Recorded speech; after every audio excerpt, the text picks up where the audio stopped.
Hello, I'm Joshua. This is the Joshua Tree. My parents founded the Joshua Tree when I was diagnosed with leukemia at the age of 5, when they found out there was a significant lack of support after my cancer treatment had ended. I'm very proud of the Joshua Tree and all that they do to support families going through childhood cancer. If you are ever unlucky enough to have your lives affected by childhood cancer, you will wonder how you ever survived without the help and support of the Joshua Tree. In spring 2019, Anthony and Vicky's lives shattered into pieces when their bright and wonderful little boy Saul was diagnosed with a violent and fast-spreading cancer. Today I'm joined by Saul's mum Vicky, who bravely tells her family's story and how the Joshua Tree has supported them through their cancer journey and beyond.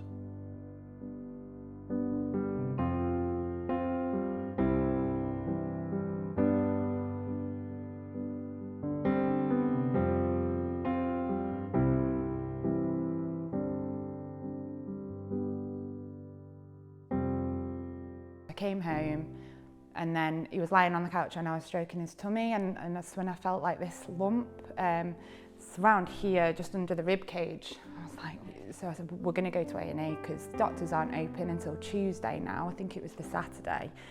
So we went and they were really busy and they said, come back tomorrow. We took him in for this scan and then it was just this woman and she was looking at it. And I was in there with him and then all of a sudden there was like 4 or 5 people in there. Sorry. I apologise. And then they were like, didn't really say a lot to me. I went out of the room and then one of the doctors just come to me. He was like, I'm so sorry, but it's not his spleen, it's his liver and there's a really big mass there. So we need to get you transferred to Alder Hay straight away. There's nothing we can do here. And as soon as we got to Alder Hay, it's all deteriorated really fast.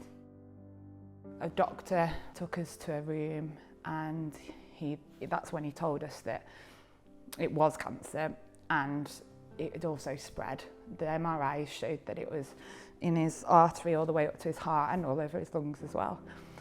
So that was a big shock because it's so quick, like only being ill for a week or so and then how far it had gone around his body. Overnight, basically. That's what it feels like. But very poorly cancer patient. That's it. And they just say, you know, it had been there for months and months, and you just don't know. There was no signs of it. That's the scary bit. And then the oncologist called a meeting, didn't Yes.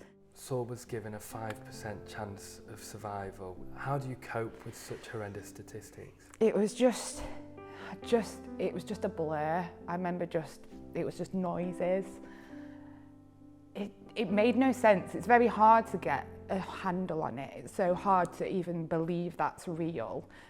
One week you've got a healthy little boy running around with his friends, the next week you're told you've got 5% chance of keeping your son. It's very painful. Saul battled with a smile on his face as he underwent a gruelling 14-week bout of chemotherapy. But deep down, Vicky knew that this treatment alone would not be enough to save her boy. She pleaded with doctors at Birmingham Children's Hospital to perform pioneering liver surgery. The surgery was incredibly dangerous. 1 in 10 people would die from on the table.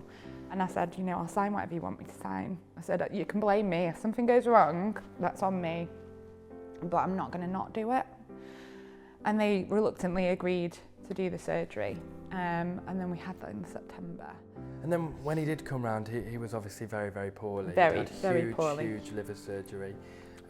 But they could not stop there and they had to actually get straight back on with treatment. And 2 weeks into his recovery from the operation, he had to undergo another course of gruelling radiotherapy to try and get rid of this cancer once and for all. And he was so ill.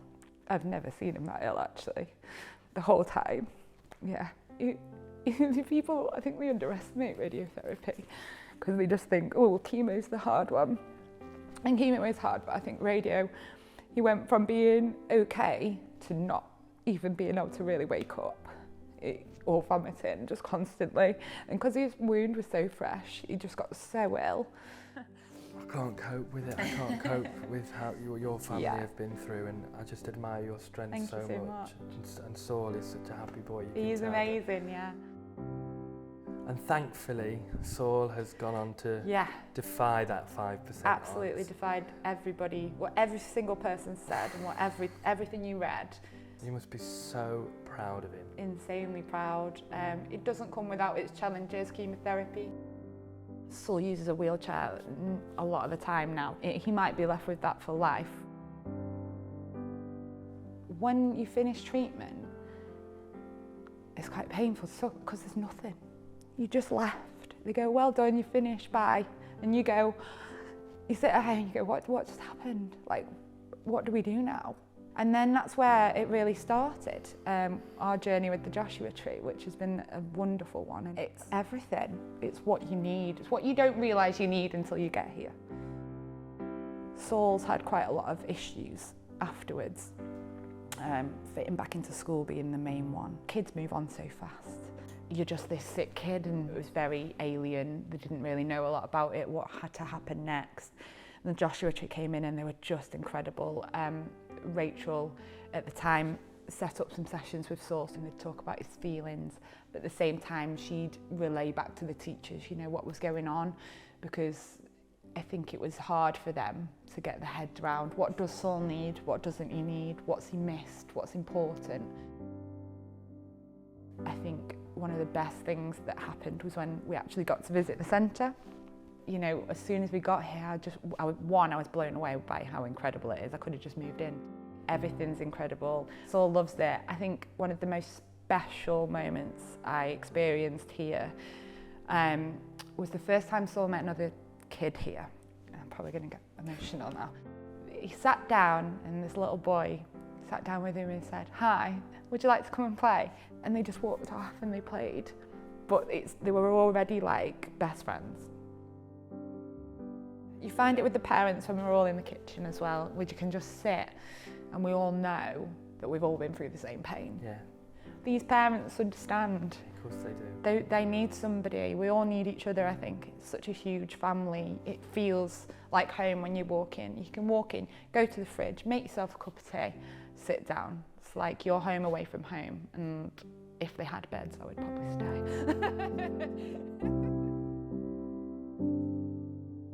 The Joshua Tree understands that a family's cancer journey does not end once treatment for the disease has ended.